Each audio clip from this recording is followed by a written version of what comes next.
What's poppin', y'all? It's Trilla from the 615. We're gonna do this video real quick. So I'm gonna leave a link in the description to this video. And in this video, this dude is talking to this Detective Martello. Now, I guess he's a detective for Memphis Police Department. And he basically leaves some information about how the killers were they ran out of the cookie shop and then ran through the back of a Family Dollar.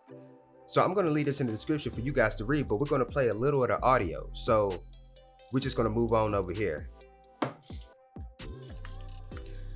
So we're going to start at 3:30. I'll probably play a minute of it. I'm not going to play that much because, like I said, it's about 15 minutes long. I'm not going to sit here and listen to all of this. So let's see what we got.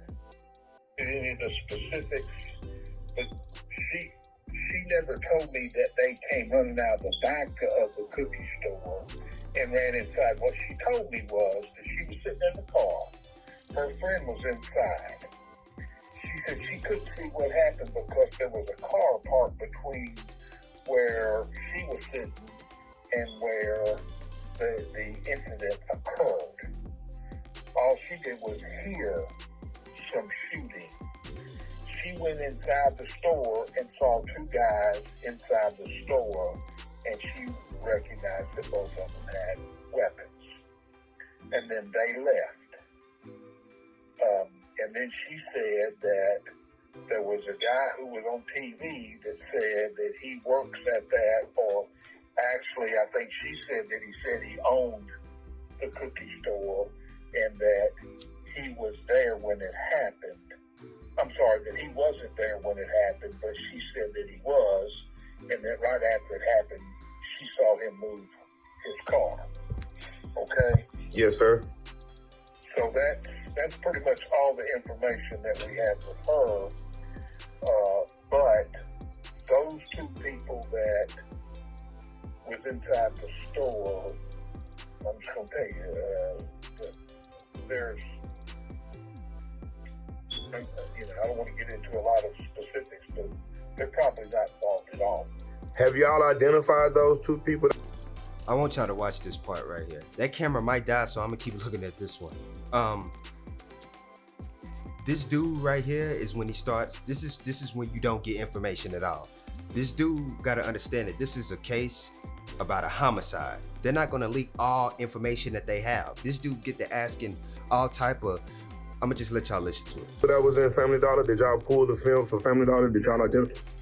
So wait a minute. Hold on. So you haven't identified the two people that was in Family Dollar, but you're telling me that they're not involved? I'm just telling you that I'm not gonna get into the specifics of that, but the information that she gave is. I'm not saying that it's not bad information. It's just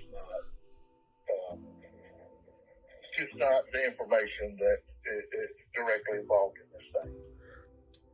I'm gonna just give y'all a snippet of that, and I want y'all to. I hope this camera don't die, but I'm gonna get. That's a little snippet of this whole conversation. At this point, this dude's become the detective becomes irritated because dude get that way. Y'all ain't checked the cameras. And he started naming a certain name named Marcel something. Said he saw Marcel do woo woo woo this and that.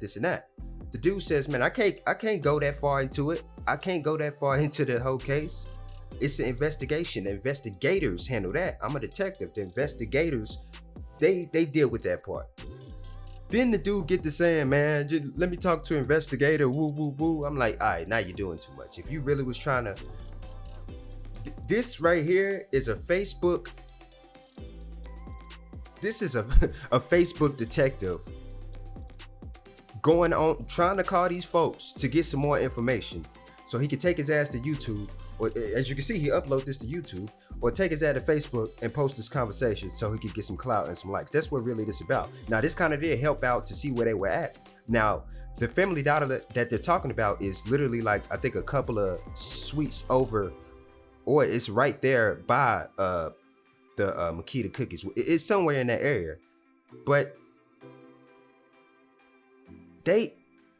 his whole thing is they haven't checked the cameras.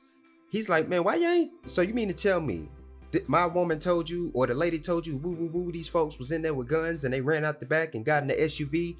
The same SUV that they're talking about is the SUV that was parked in the cut. That was parked in the cut. That was basically they felt like the driver that pulled him up, that pulled up with him and shot Dolph. Then they got in that little white Acura, whatever the hell that was.